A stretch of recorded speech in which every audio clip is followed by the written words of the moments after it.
ये तो हिंदुस्तान के तो गोल्डी पहन लिए। इन्होंने ये साबित किया हिंदुस्तान मेरी सोने की चिड़िया है तो है भाई। आपने तो पूरे गला में लगा लिया। हिंदू मुस्लिम सिख ईसाई हम वतन हम राम है, जो करे इनको जुदा मजहब नहीं इल्जाम है। हम जिएंगे और मरेंगे ऐ वतन तेरे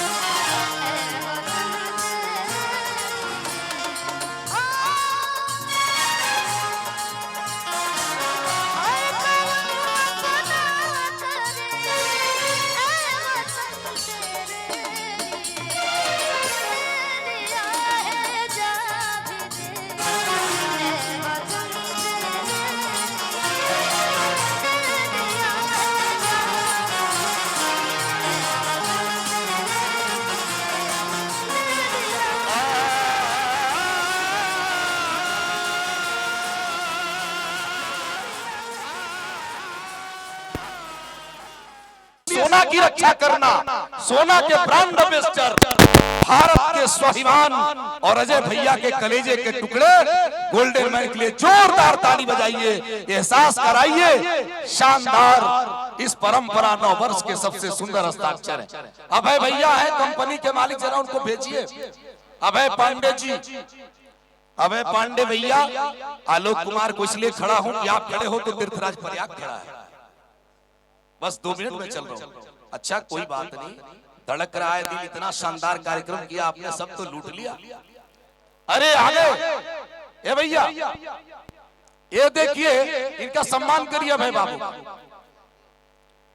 गोल्डन मैन साहब आप आसन ग्रहण करेंगे, हमारे अतिथि हैं अभय भाई, बहुत बहुत आभार आप सबों का। और इसी स्वाभिमान के साथ शिल्पी राज इधर आइए, शिल्पी राज का सम्मान करेंगे आदरणीय अजय बाबू। अजय भैया शिल्पी राज जी का सम्मान करेंगे। ये बेटी है भारतवर्ष की, बेटियां हिंदुस्तान की सबसे बड़ी धड़कन है। शिल्पी ने कमाल का गाया है, इसकी आवाज का कोई कलाकार, कल्पना जी के बाद शिल्पी ने जो प्रतिष्ठा अर्जित की और जो भी गाती है कलाकारों का बेड़ा भी पार करती है। बड़ी स्वाभिमान के साथ गा रही है। इस बिटिया के लिए सबसे जोरदार ताली बजाइए। शिल्पी राज आप सबों के बीच में।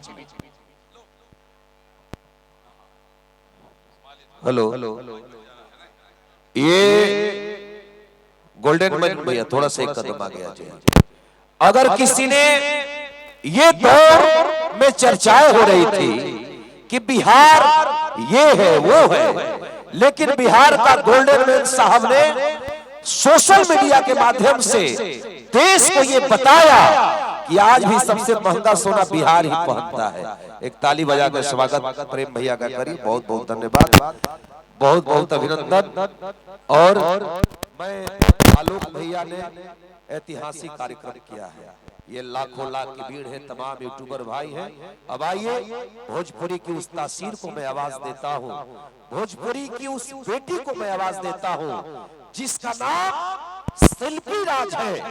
और पूरे भोजपुरी जगत में जो कलाकार हड़कंप को बचा के रखी है, लगातार हिट पे हिट गीत, हिट पे हिट गीत। शिल्पी राज के लिए एक बार उसकी मोहब्बत में आप बार बार ताली बजा रहे, मैं देख रहा हूं, लेकिन हमारे सनातनी हमेशा मजबूत रहते हैं। एक ताली और शिल्पी राज के लिए बजा दीजिए, मैं आग्रह करता हूं।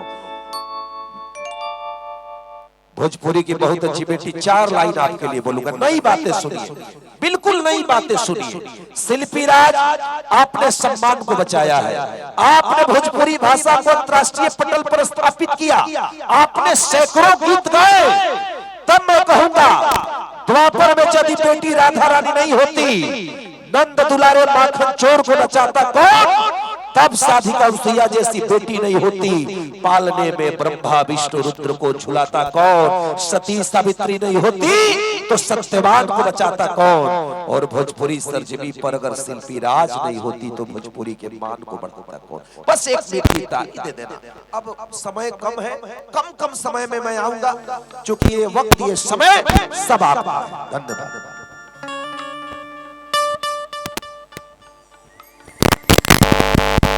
हेलो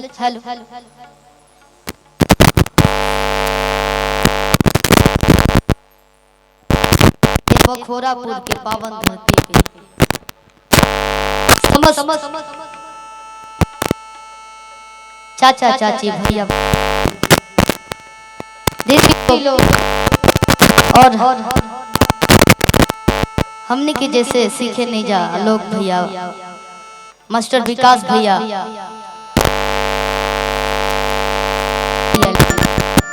साथ ही म्यूजिशियन टीम के कैमरा वाला भैया,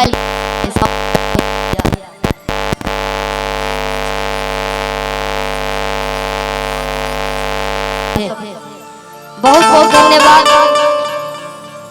आज ए मंच पे लावे खाती हम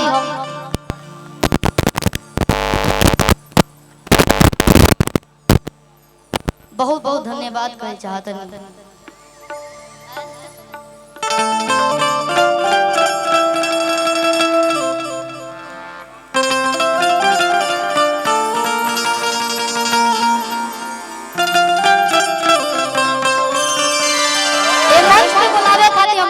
धन्यवाद करते हैं दीपक सर के, जिहाँ के माध्यम से लगातार हमने बड़ा शो करता नहीं। हाँ, ज्यादा प्रेशर हो गया छोटे बाबा यहाँ के मंच पे रहने कुछ के दिक्कते ना होला, मैंने होला ना 2-4 गो लोग रही तो लोग के सारा 100 गो लोग के कमी पूरा करेंगे।